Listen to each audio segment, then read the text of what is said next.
Hello, and welcome to the Future Christian Podcast, your source for insights and ideas into what it means to live as a follower of Jesus in the 21st century.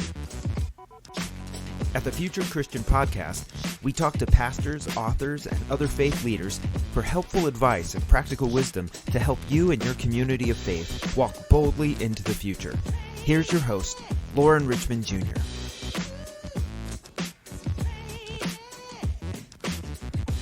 Welcome to the Future Christian Podcast. My name is Lauren Richmond Jr., and I'm pleased to be joined today by Nicholas Warnes. Nick is the founder and executive director of Cyclical Inc. He has a Master of Divinity from Fuller Theological Seminary with an emphasis in worship theology and art. He enjoys the regular pattern and rhythm of being both the executive director of Cyclical Inc. and director of Cyclical LA, a ministry of the San Fernando Presbytery in Los Angeles. Nick is also a recognized speaker on church planning, coach for new worshiping communities with the Presbyterian Church USA, and is the chair of the board of the church planting program at Fuller Theological Seminary, where he is also an adjunct professor in the church planting certificate. Nick has contributed to several books and is anticipating the release of his 2021 book, Starting Well, the First 4 Seasons of a New Church. Nick lives with his wife Whitney and son Lee in Los Angeles, California. Welcome to the show, Nick. What else would you like our listeners to know about you? Hey, Lauren. Thanks for including me. I appreciate it. Yeah, my name is Nick. I live in Los Angeles, California. I'm married to Whitney. We have a 3-year-old tornado in our house. His name is Lee.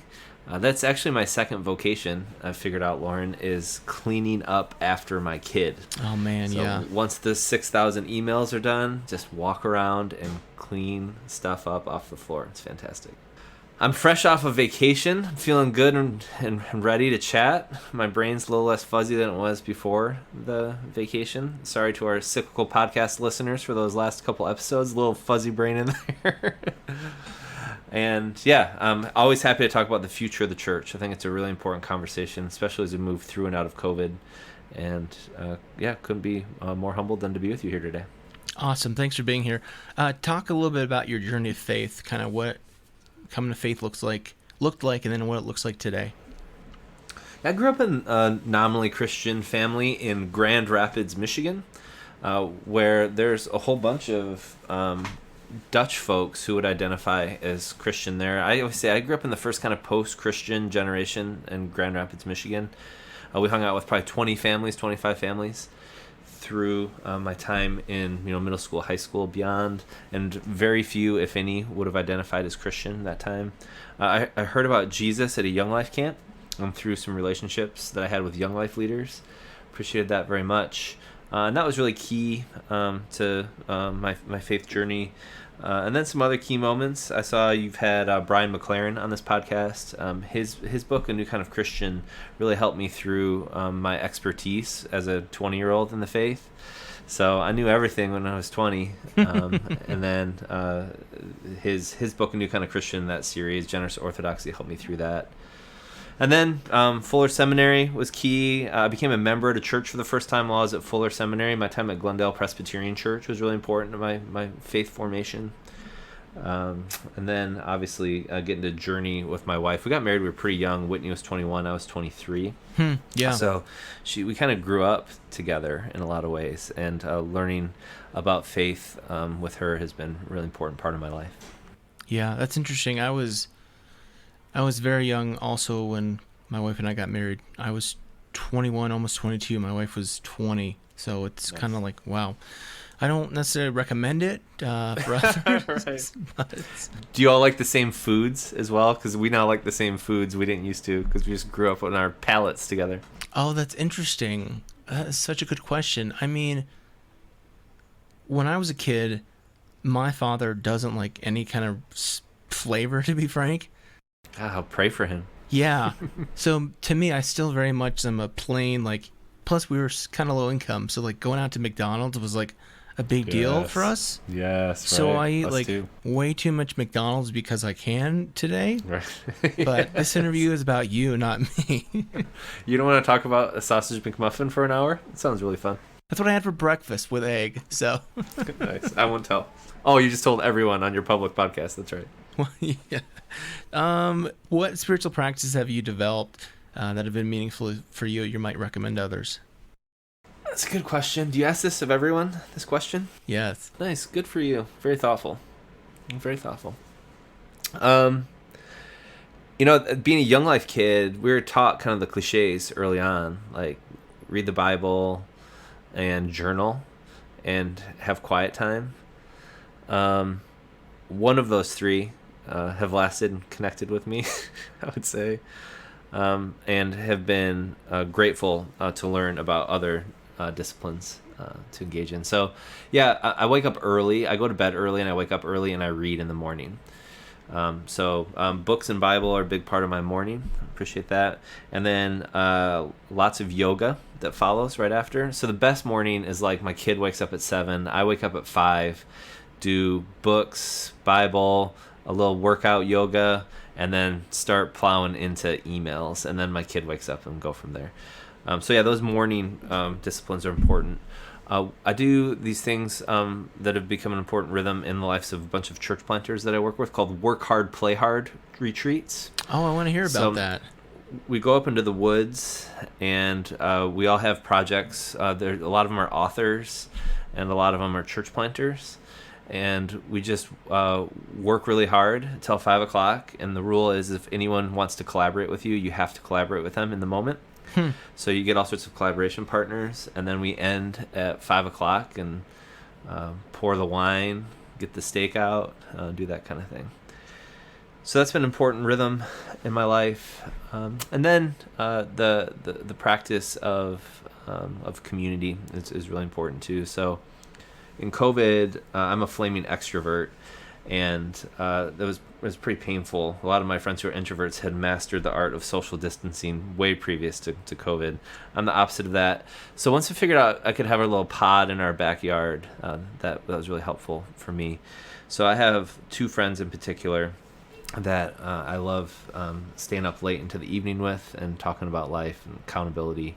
And it may or may not include some whiskey as well as we do that together. Yeah.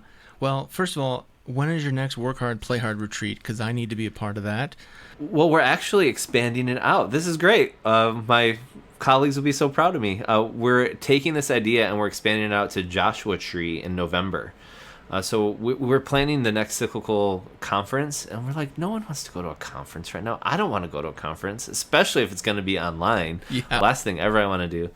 So the staff asked each other, what would we do? We thought, well, what if we went to the desert and there was a pool and we got like a really enormous house and basically very minimal, rah-rah kind of stuff, maybe like a morning reflection and an evening reflection, and just have the day to take a hike, to work, to jump in the pool, and to do collaboration and see what the Spirit of God does as these people come together. And we're doing it. Can't wait. So November is the answer to that. I love it. Well, we have so much to talk about here, so let's jump in. Nick is the executive director of Cyclical Inc. Why don't you tell kind of about what Cyclical is and does, and maybe start with how it came to be. Cyclical Incorporated grew out of Cyclical LA, which grew out of a church that I started called Northland Village Church. So a group of us, not myself, but a group of us started Northland Village Church. And in the first 5 years, we started like 15 other churches, partnered along the way there. And then my middle judicatory boss, I know it's a real exciting term, the executive of the presbytery, right, the middle governing body of the Presbyterian Church, said, hey, Nick, would you consider going half-time at Northland Village Church to frame out what God's doing with all these new churches? I said yes, and that turned into Cyclical LA, which was the first cyclical ecosystem. And then from there, my coaches and mentors said, hey, there's going to be other denominations that are interested in partnering with you on these frameworks. And sure enough, they were right. So people started calling from all over the world, and we started Cyclical Incorporated. And early on, it was all about helping people start gardens for starting new churches, mostly middle governing bodies, some upper governing bodies. So, we partnered with a Presbyterian church in Canada. We partnered with a number of different presbyteries as well in the Presbyterian Church USA. And we say to them, hey, if you want to start a church plant, feel free. That's great. We're ahead of most middle governing bodies. You even want to start one. We're not the people that are going to help you start one. We want to create the whole garden. Yeah. A whole set of infrastructure that will help you produce multiple churches over time. So that was a good run. We did that for 3 or 4 years, and we continue to do that a lot. We're really grateful. We're starting right now in Winnipeg and Portland and hopefully Dallas in the next couple months. Cool. And there's like 17 other ones around the world as well. And then big shift in the last year. We moved from just starting ecosystems all the way to focusing on a broader sense of faithful innovation. So our mission statement was to create and sustain ecosystems for starting new churches, which we loved and was very accurate and also potentially the least inspiring sentence in the history of humanity. So we wanted something a little more existentially thrilling, and we wanted to take all we've learned from starting hundreds of churches all over the world to the broader church.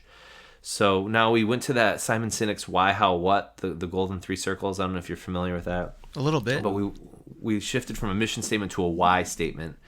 And our why statement now is God's love for the world, inspiring faithful innovation through the church.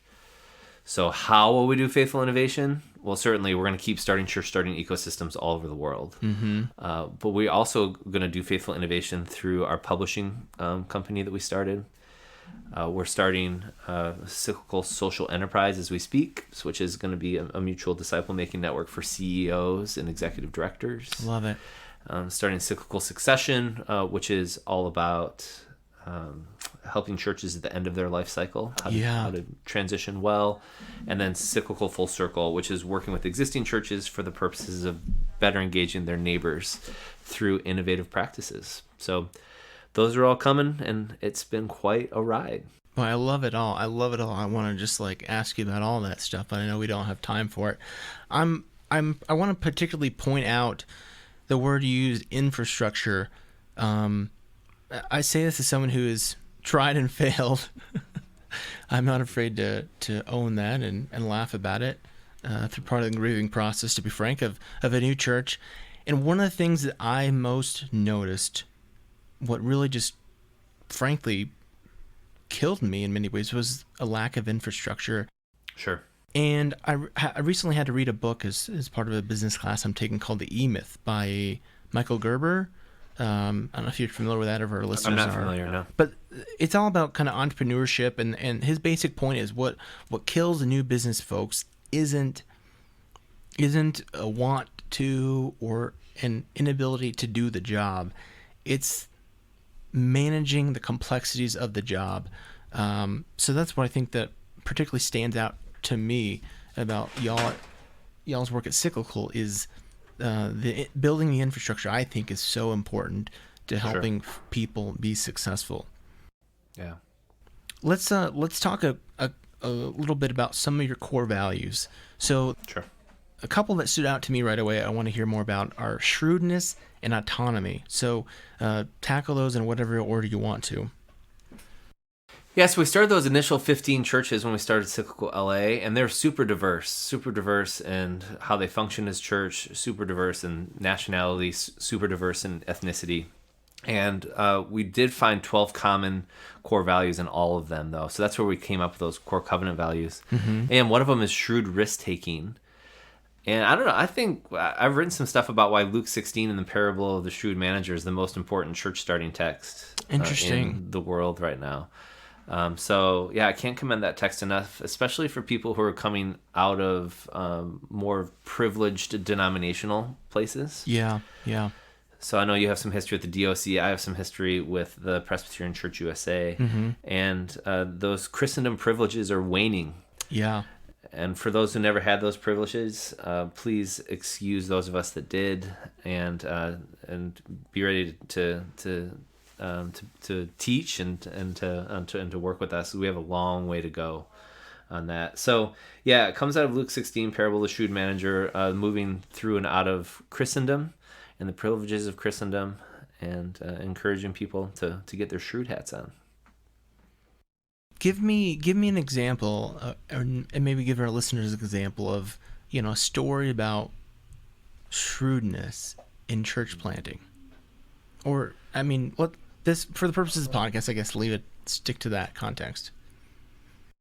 Yeah, in a church planting context, I'll share about one that we prioritized that worked well for us. Yeah. So Northland Village Church, we started in Northeast LA, super post-Christian part of Los Angeles, kind of gritty, grimy, blue collar, lots of art, lots of music here, and very few people interested in church.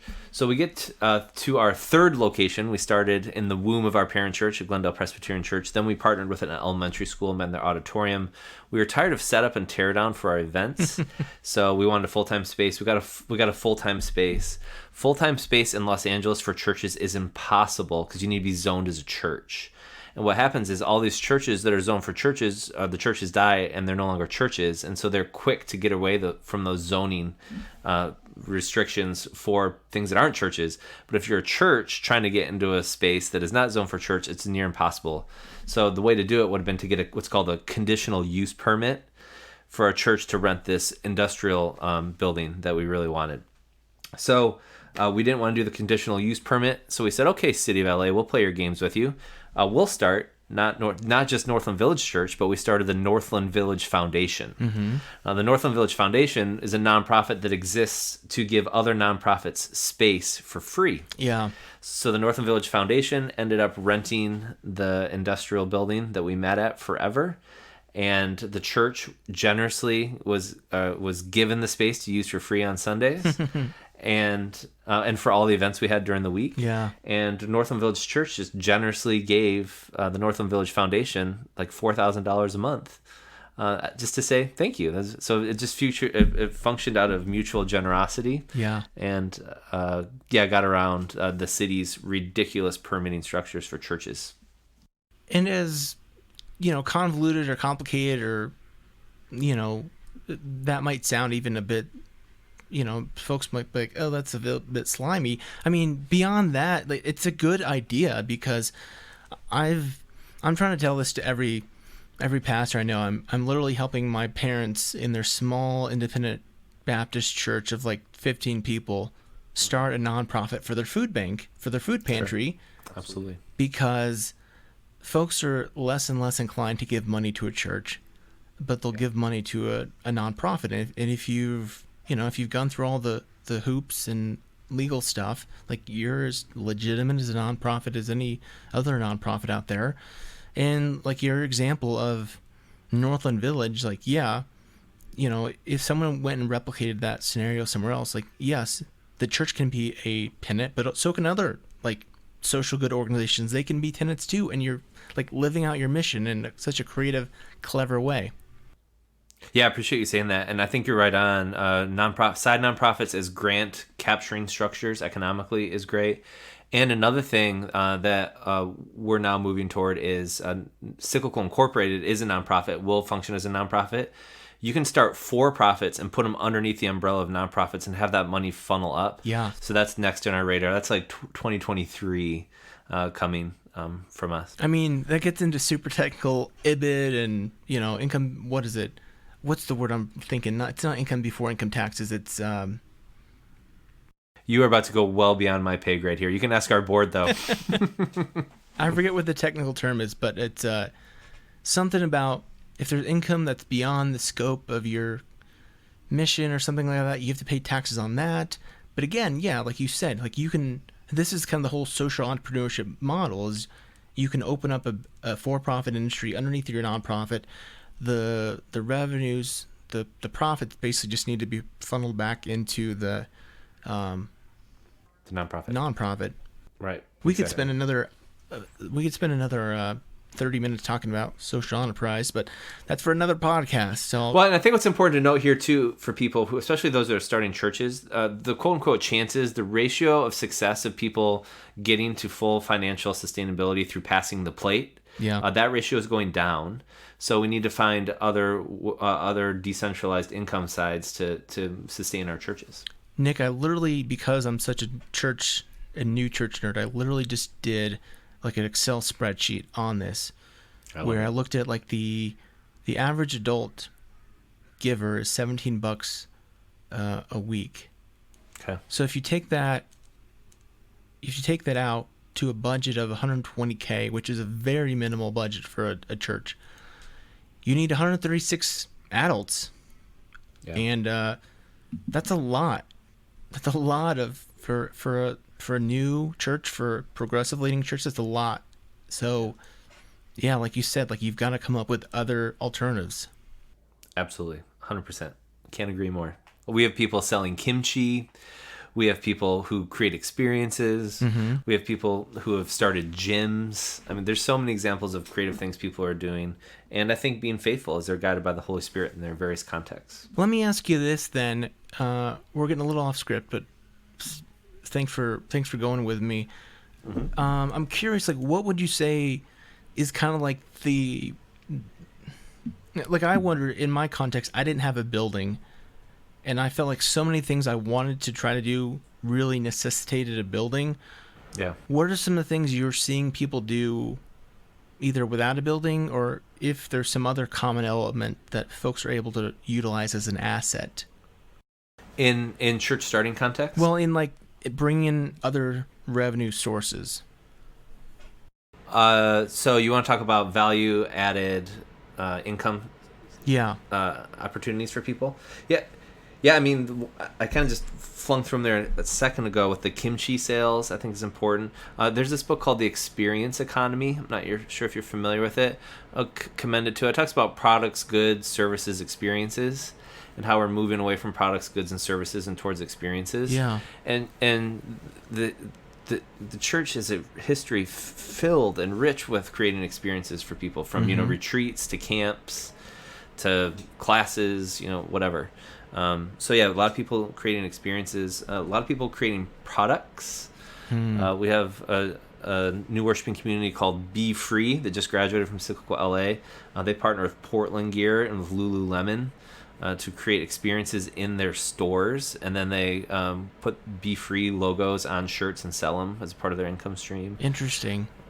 So yeah, there's literally, we have such a wide toolbox and a huge toolbox, and we don't utilize that toolbox. So a lot of our work is helping to widen the plausibility structures for what's possible, help to broaden imagination, so that people can get after the various income streams we need to keep our movements, I mean, not just sustainable too, but generative and replicable. Yeah. So we can actually make a difference in culture. So I'm Googling kimchi. It's a Korean cuisine. Absolutely. Yeah, my wife and I make it. You can check out my TikTok. I show you how to make kimchi on my TikTok. Well, as I said earlier, I grew up pretty plain eating, so it's like... Kimchi is about as far from plain eating as you can get. Talk a little bit about, I mean, I think kind of all these trends that we're talking about were happening or coming. In my perspective is that COVID has really just accelerated all this stuff. So, I mean, talk around that, or maybe talk about other ways that you think COVID has changed the nature of scope of church planning. I mean, that question, my old professor at Fuller Seminary, Vela-Marty Karkanen, in his thick Danish accent, would always look at the class and say, "What makes the church church?" And it's a 2,000-year-old question. Like, what makes the church church? And I think pre-COVID, everyone at least understood that the building wasn't the church. And by the way, if you use the word church for a church building, if you could please stop doing that and start calling church buildings and don't call them churches, that'll be very helpful. You're a little Church of Christ in that regard, aren't you? Am I? Nice. Church of Christ will always be like Church of Christ meets here on their sign. Fascinating. So people before COVID, I think, at least intellectually understood that the church is the humans, not the church buildings. But in practice, they still function like the church building is the church. Right. Certainly now, COVID fully made people embody that the church is the humans, and it's the network of relationships and the mutuality within that network, guided by the Holy Spirit, right, toward hopefully creating spaces for transformation into the image of Jesus in their various contexts. So, coming out of COVID, I can't wait to see what people are going to do. People are already, leveraging. I mean, I heard a pastor say that when they started their worship service, in person in a church building, the pastor said, "We're back, baby. We're back." Mm-hmm. I'm gonna be like, I don't know. If back means that we get to gather for a centered worship experience for 90 minutes on a Sunday, if you're content with that, like, cool. Mm-hmm. Just know how that was working around the Western world and how that was creating decline for about 50 years. Yeah. So yeah, I hope that people do broaden their imaginations and that they take risks and that they go for where the Spirit of God is prompting them. And certainly the Spirit of God will be working toward the centered Sunday kind of model. But I hope that we can utilize that toolbox that's in front of us for broadening that out a little bit. So I should have asked this earlier, but it goes to the word you used about the value added, or what was that word you used? Oh, risk assessment? Risk assessment. So this is the thing, and I kind of alluded to it when I told you that I made like a spreadsheet out of like a financial prospectus here. The challenge that I'm seeing, and I wonder that this is common, I think, in all kinds, like the entire nonprofit world, to be frank. I think this happens far too often, is where whether it's a church planner, whether it's a social entrepreneur, whether it's a nonprofit leader, these leaders are asked to carry the majority of the cost without concern, I think, enough for what they can and should carry. So I think Sure. that's my question, is how do we make these things sustainable, not just financially, that's important, but also, emotionally, psychologically, physically. I mean, I've done the physical set up and tear down thing for churches. It's exhausting. Right. Yeah. So risk balance assessment starts with the concept that every decision is risky, and every lack of decision is risky as well.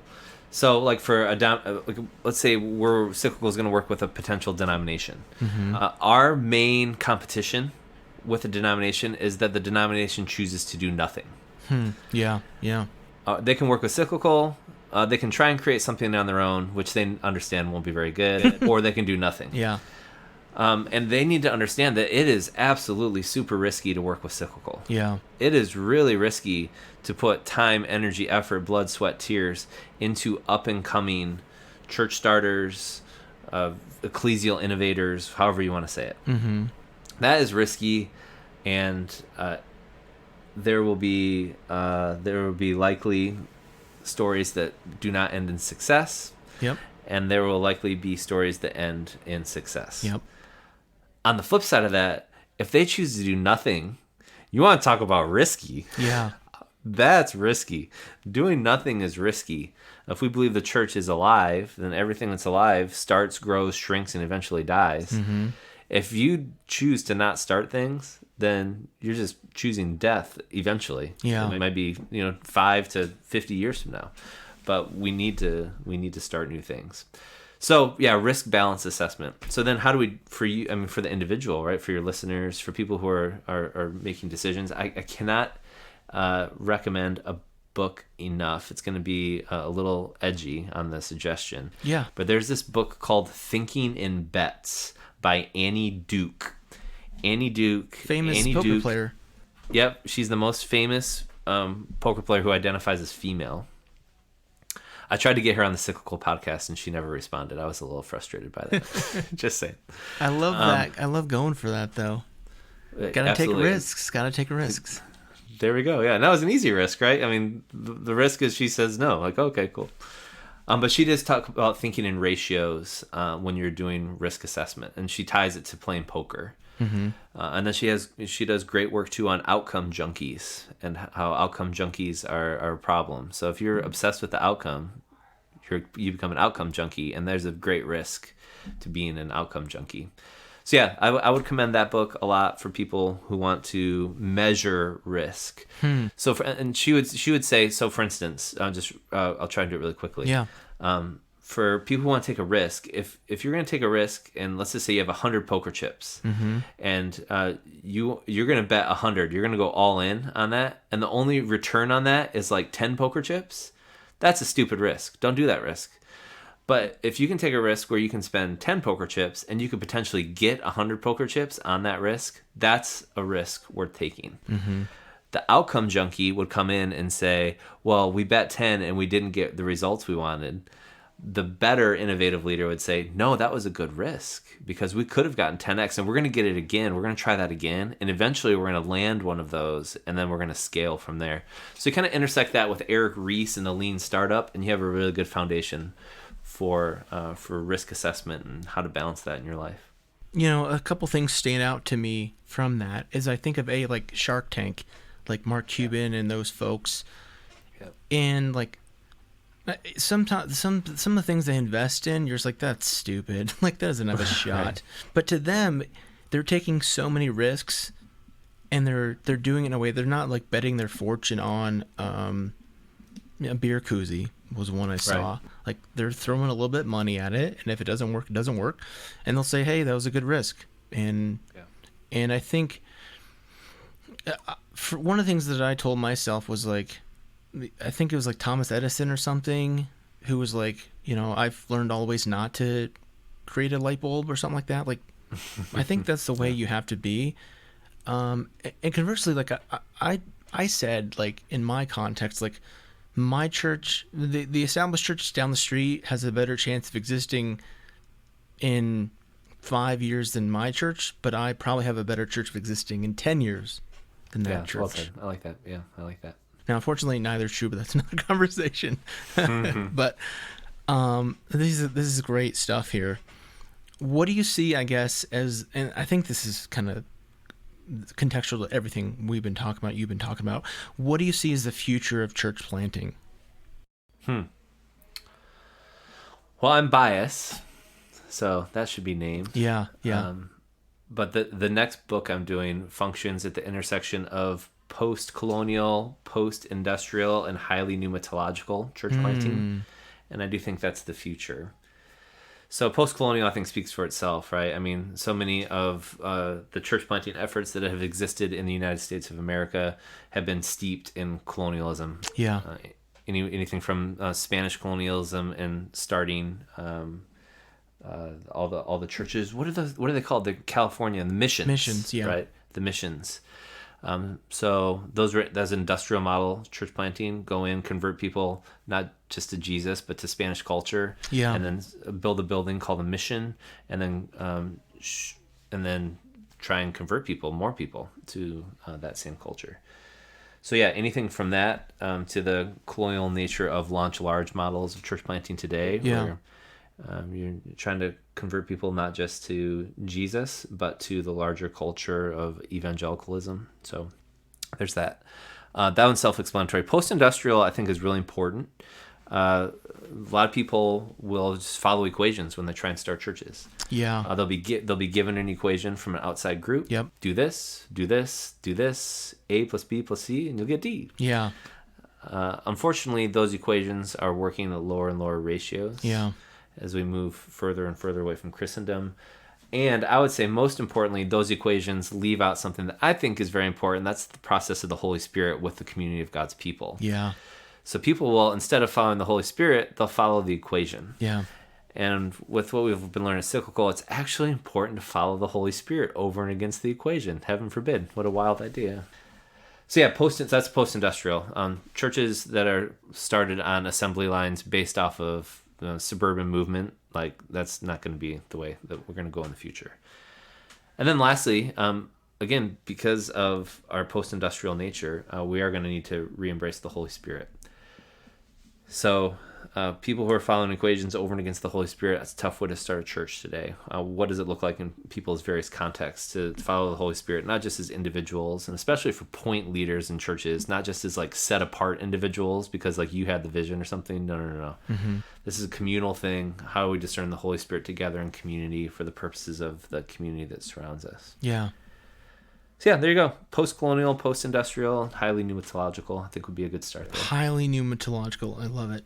You know, and I've even heard, listening to some evangelical podcasts, this point about like the whole, the model, so to speak, of plug and play. It doesn't work anymore.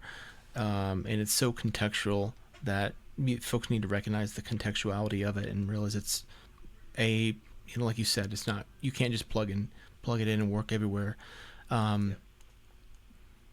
Something else I was going to ask you, and now I'm blanking on it. This is what I want to ask you about. You kind of criticize the launch large model, and this kind of, I guess, feeds back into the sustainability question. But I've been a person who's like banged on big churches like for as long as I've been doing this, because I like community, and I think community is easier to achieve in small groups and small gatherings. But thinking about it from an economics standpoint, I think about economies of scale and how, and fair enough, this is bumping up against your post-industrial point. So, I mean, that's the question again, going back into sustainability, like maybe talking a more practical level, like what does this mean like for the funding? Do the pastors need to be volunteer? Do need to be home churches? Kind of that kind of thing. So I'm not allergic to launch large models. I'm allergic to launch large models as industrial protocol. Fair enough. Yeah. And so that's a key. We've started many churches that are now multi-staff and thousands of people, and thanks be to God, that's amazing. But if you think that's what the church is and that's how everyone has to do it, then we're going to come across a problem. Right? Gotcha. So for those that have discerned that they want to launch large and the Holy Spirit has been guiding the community in that way, way to go. Yeah. I'm glad it's not me doing it, but way to go. We'll support you all the way. But there's lots of people who don't feel called to launch large churches. Yeah. So how do we support them? And back to your question, how do we support them economically? Yeah. Is the question. If you do need, let's just say you need 150 committed adults to sustain a church as a full-time pastor. That's tough. Yeah, if you want to do it that way, good on you. I wouldn't want to do it that way. But that's what a lot of people want to do, so great. An increasing number of people certainly are embracing bivocationality, not just for the purpose of keeping the finances low to create sustainability in the church, but because people actually want to make money. So if you are a pastor who wants to actually make money and are considering thinking about moving bivocationally, then get a job that actually makes money. Mm-hmm. Have it tied into your other vocation as a pastor as well, certainly. But do something that makes money. And especially if you're living in cities and big cities and you need to pay rent that costs $3,000 a month. Yeah. You can't do that making $40,000 a year. No. You need a job that will make money so you can sustain yourself. So, yeah, all that comes to mind, bivocationality. And then again, back to the whole creating products, creating experiences, creating content, however people are going to want to do it. They should do it. We don't have time to talk about this, but I think it almost deserves another podcast. Is the question about theological education is one that I repeatedly come back to about, does the entire theological education model need to change because of all these things we've talked about? Yeah. That is a great question. Let me ask you one more thing before we take a break. What advice, even if it's for myself, what advice would you give pastors and church leaders right now? That's a great question. It requires the art of relationship. Again, I don't want to industrialize it, but certainly moving through and out of COVID is on everyone's mind. And I would probably intersect that with like adaptive versus technical leadership. Do an assessment on how you're doing. Obviously, the ratios of adaptive leadership have gone up, especially for existing church pastors in the past year and a half. So how are you doing there? Are you loving this? Do you want to continue to steep yourself in that adaptive leadership, or is it wearing you out? And I would measure that and then intersect that with a therapy appointment or a spiritual director, talking to an expert like you, Lauren, about what does that mean for my life. Wow, Nick, thank you for that. Let's take a quick break and we'll come back with some closing questions. All right, we're back with Nick Warnes. And Nick, these closing questions, you can take as seriously or not as you'd like to. If you're Pope for a day, what does that look like? What do you want to do? Well, I'm a good Presbyterian after all, and I do believe in decentralized leadership, so this is an especially tough one for me. But if I was Pope for a day, I think I would encourage people to stop emphasizing trying to grow your own thing bigger and instead emphasize being generative with the thing that you're leading. Yeah. It just goes so much further if we can replicate. It fits with natural systems of our globe and how things work.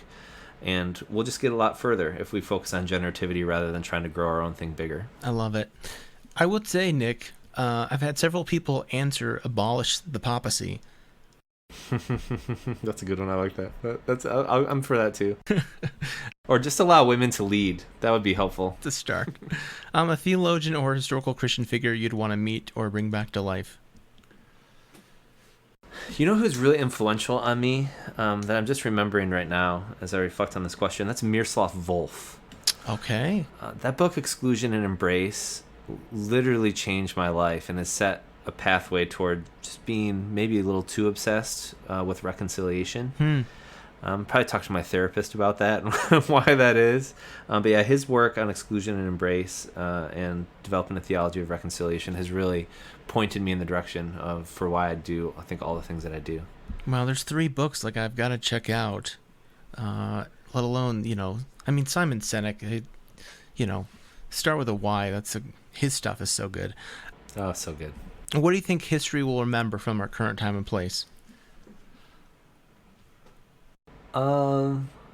There's low-hanging fruit, like a transition in the church toward LGBT inclusivity. Yeah. Which I think is obviously very important and to be celebrated. But the less low-hanging fruit answer, I think, our obsession with ecclesial consumerism. The way people make their choices on how they participate with church, like a dirty capitalistic consumer. So yeah, I'll say ecclesial consumerism for that one. I was taking a marketing class recently, and I was like, man, you know what? Some of these churches, like, they're not like better, they're just better marketers than me. Yeah.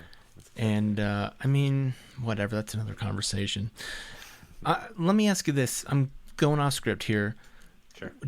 I was talking about this with another pastor yesterday, and I think you mentioned LGBT. To me, I think like that's coming to evangelicalism. Like they just like the leaders who are fighting it. It's going to sweep it, and they just don't want to admit it yet. Sure. Like, would you agree? And I also think about soteriology. Like that's going to come and influence a change there too. I sure hope so. Yeah, I sure hope so. I think that bell curve for like innovators, early adopters, late adopters, that whole thing. I think that bell curve probably does stand true. There's the innovators in this, and then now we're moving past innovators to the early adopters, and yeah, fairly soon the whole thing will turn over, and we can say thanks be to God at the end of it. Can't wait. Well, this has been a great conversation. I've really enjoyed it. Where can people find out more about you and Cyclical? You can connect to us at Cyclical Inc. CYCLICALINC.com. I'm on whatever, Instagram, Facebook, all those things. TikTok, apparently. TikTok, yeah. TikTok's a little different what I do there, but yeah, I'd be happy to connect with anyone who wants to talk about faithful innovation.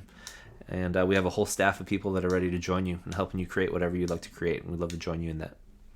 Well, this has been such a great conversation. Thanks for your time, and may God's peace be with you. Thanks, Lauren, and also with you. Thanks for joining us on the Future Christian Podcast. The Future Christian Podcast is produced by Torn Curtain Arts in partnership with Resonate Media. To learn more about Lauren or the podcast, visit futurechristian.com.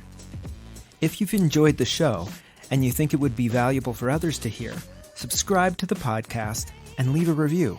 That really helps more people find us. Thanks again, and go in peace.